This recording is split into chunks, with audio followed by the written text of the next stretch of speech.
नमस्कार दोस्तों, कैसे हैं आप सब। आप सभी का स्वागत है आपके अपने YouTube चैनल पर। और आज की हमारी कहानी शुरू करने से पहले जो भी चैनल पर पहली बार आए हैं या जिसने भी अभी तक चैनल को सब्सक्राइब नहीं किया है तो जल्दी से जाकर चैनल को सब्सक्राइब करें और घंटी का बटन दबाकर ऑल का आइकन जरूर प्रेस कर लें ताकि हमारी कहानियों की नोटिफिकेशन आप तक सबसे पहले पहुँचती रहे और आप हमारी कहानियों का आनंद उठाते रहें। तो दोस्तों, अगर आपको हमारी कहानियाँ अच्छी लगती हैं, लाइक शेयर और कमेंट्स करना ना भूलें ताकि हमारा भी हौसला बढ़ता रहे और हम आपके लिए नई नई कहानियाँ लेकर आते रहें। तो चलिए शुरू करते हैं आज की एक और बेहतरीन कहानी। मम्मा, कहाँ हो आप? जल्दी से कुछ खाने का दो, भूख लगी है। आज तो स्कूल में सारी टीचर ने पढ़ा पढ़ा कर जान ही निकाल दी। पता नहीं कितना पढ़ाती। थोड़ी देर बाद मुझे अपनी फ्रेंड के घर भी जाना पड़ेगा। मेरी मैथ की बुक उसके पास रह गई। साक्षी ने अपना स्कूल बैग एक तरफ रखते हुए अपनी माँ को पुकारा। ममता, जो दूसरे कमरे में थी, वह बोली, बेटा मैं कपड़े प्रेस कर रही हूँ, तुम हाथ धोकर अपने आप ही ले लो। मैंने तुम दोनों के लिए मैंगो शेक बनाकर फ्रिज में रखा है। साक्षी ने फ्रिज की तलाशी लेकर कहा, मम्मी वहाँ तो कुछ भी नहीं है। ममता को पता है कि बच्चे स्कूल से आते हैं तो उन्हें भूख लगी होती है, इसीलिए वह उनके आने से पहले ही कुछ न कुछ बनाकर फ्रिज में रख देती। तभी दूसरे कमरे से बाहर आती हुई साक्षी की दादी की आवाज़ आई, अरे भूख लगी है तो रोटी सब्जी खा लो, वह तो तुमसे खाई नहीं जाती। मैंगो शेक तो मैंने अंशुमन को दे दिया, बेचारा स्कूल से आया तो बहुत भूखा था। बहुत मेहनती है मेरा पोता। सास की आवाज़ सुनकर ममता बोली, अरे मम्मी, सारा उसे क्यों दे दिया? 2 गिलास से ज़्यादा था, मैंने दोनों के लिए बनाया था। सास बोली, अरे बहू, क्या तुम बच्चों को भी माप तोल कर खिलाओगी? कैसी माँ हो तुम? अच्छा लगा तुम बच्चे ने ज़्यादा पी लिया, अब क्या उसके हाथ से गिलास छीन लेती? उसे अच्छा लगा तो उसने पी लिया, अब क्यों राई का पहाड़ बना रही हो? एक तो वह खाने पीने में पहले ही आनाकानी करता है, तभी तो इतना कमज़ोर है। ममता प्रेस छोड़कर जल्दी से रसोई में आई और बोली, तू रुक साक्षी बेटा, मैं तेरे लिए फटाफट सैंडविच बना देती हूँ। तुम्हारी दादी से बहस करने का कोई फ़ायदा नहीं। पोते के प्यार में वह तो यह भी समझने को तैयार नहीं कि ज़्यादा पीने से मैंगो शेक नुकसान भी कर सकता है।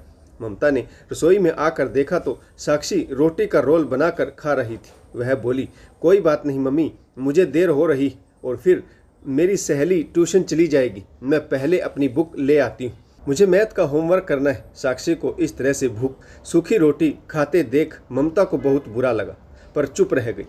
सासू माँ की पता नहीं कैसी आदत है, उनके प्यार का पलड़ा हमेशा अंशुमन की तरफ झुकता है। अपने पोते से प्यार तो हर दादी को होता है, लेकिन वह साक्षी की भी तो दादी है, यह क्यों भूल जाती है? यूँ तो घर में खाने पीने की चीज़ों की कोई कमी नहीं, पर जब डब्बे में बच्चों की मनपसंद की मिठाई के आखिरी 2 पीस बचे होते हैं तो सासू माँ दोनों बच्चों को एक एक पीस देने की बजाय दोनों पीस उठाकर अंशुमन को दे देती। जब कभी बच्चे किसी चीज़ के लिए झगड़ने लगते हैं तो उन्हें समझाने की बजाय वह साक्षी को झिड़क कर कहती, तू बड़ी, लड़कियों को जिद नहीं करनी चाहिए, अगले घर भी जाना है, कुछ तौर तरीके सीखो, ऐसे ही ऊँटनी की तरह लंबी हुई जा रही हो, दिमाग नाम की चीज़ नहीं है तुम्हें। ममता को यह भेदभाव बिल्कुल भी अच्छा नहीं लगता।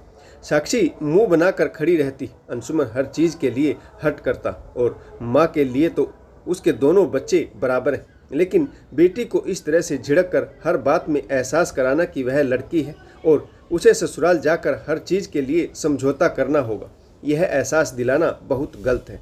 एक दिन सुनील अपना लैपटॉप लेकर ऑफिस का काम कर रहे थे। ममता अलमारी ठीक कर रही थी।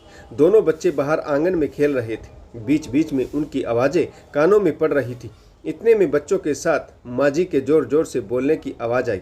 ममता ने विशेष ध्यान नहीं दिया, सोचा यूं ही झगड़ पड़े होंगे, सासू माँ समझा देगी। अलमारी ठीक करके जब वह बाहर आई तब तक सुनील साक्षी के गाल पर एक थप्पड़ लगा चुके थे और वह रोते हुए सिसक रही थी। ममता ने बेटी को सीने से लगा लिया और बोली, अरे क्या हुआ, आप क्यों मार रहे हैं इसे?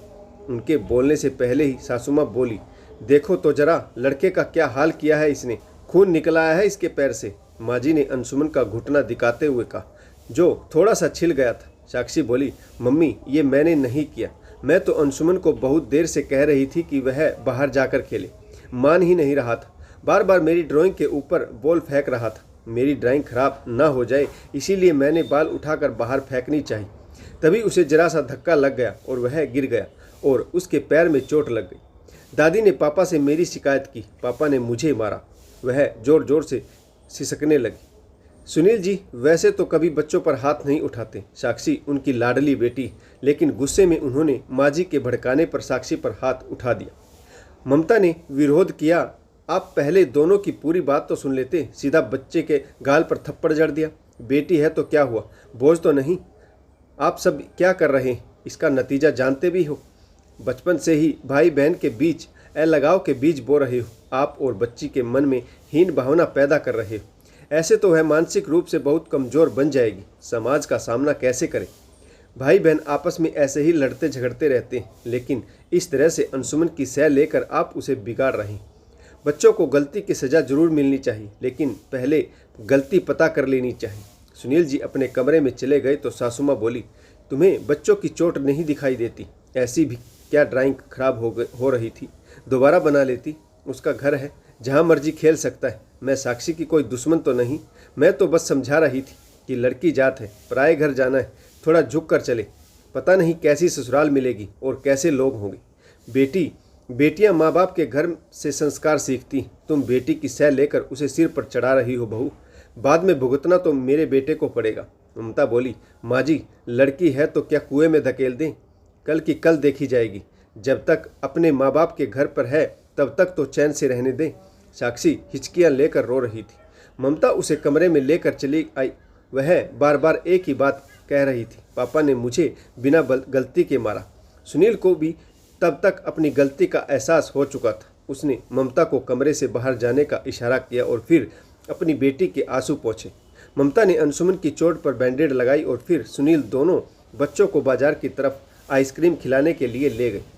सुनील के सामने तो माँ जी कुछ भी नहीं बोली, परंतु बाद में बड़बड़ाई जा रही थी। देखो तो कैसे जिद्दी लड़की, बाप ने एक थप्पड़ क्या मार दिया, पूरा घर सिर पर उठा लिया।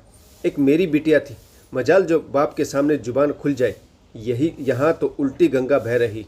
और चढ़ाओ बेटी को सिर पर, कल को तुम्हारा ही सिर फुड़वाए। ममता से आज रहा नहीं गया। माँ जी यही आदत है, बचपन से दोनों बच्चों में ऐसे ही फर्क करती आई। ममता बोली, देखिए माँ जी मैं आपको बहुत इज्जत करती हूँ, इसीलिए आपके बड़प्पन का लिहाज करके आज तक कुछ नहीं कहा। मैं मेरे घर में बेटा बेटी का भेदभाव नहीं चलेगा। यह घर जितना अंशुमन का है उतना ही साक्षी का भी और हमेशा रहेगा। आप मुझे मेरे बच्चों को मेरे ढंग से पालने दीजिए। आप दादी, आप पर उनका पूरा हक बनता है। लाड करिए, उन्हें समझाइए, डांटिए, परंतु दोनों के बीच दीवार मत खड़ी करिए। तब तक सुनील भी आ चुके थे।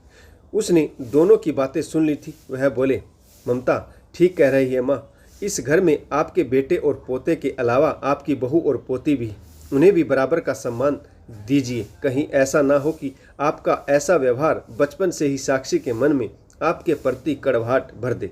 बच्चों के लिए दादी एक मीठा एहसास होती है, पोतियाँ तो दादी के बहुत करीब होती हैं, और आप है कि साक्षी के साथ भेदभाव कर रही, ऐसी ना समझी ना करें। तो दोस्तों आपको यह कहानी कैसी लगी कमेंट्स करके जरूर बताइएगा। आशा करता हूँ कहानी आपको जरूर पसंद आई होगी। अगर आपको हमारी कहानी अच्छी लगे लाइक शेयर और कमेंट्स करना ना भूलें, ताकि हमारा भी हौसला बढ़ता रहे और हम आपके लिए नई नई कहानियाँ लेकर आते रहें।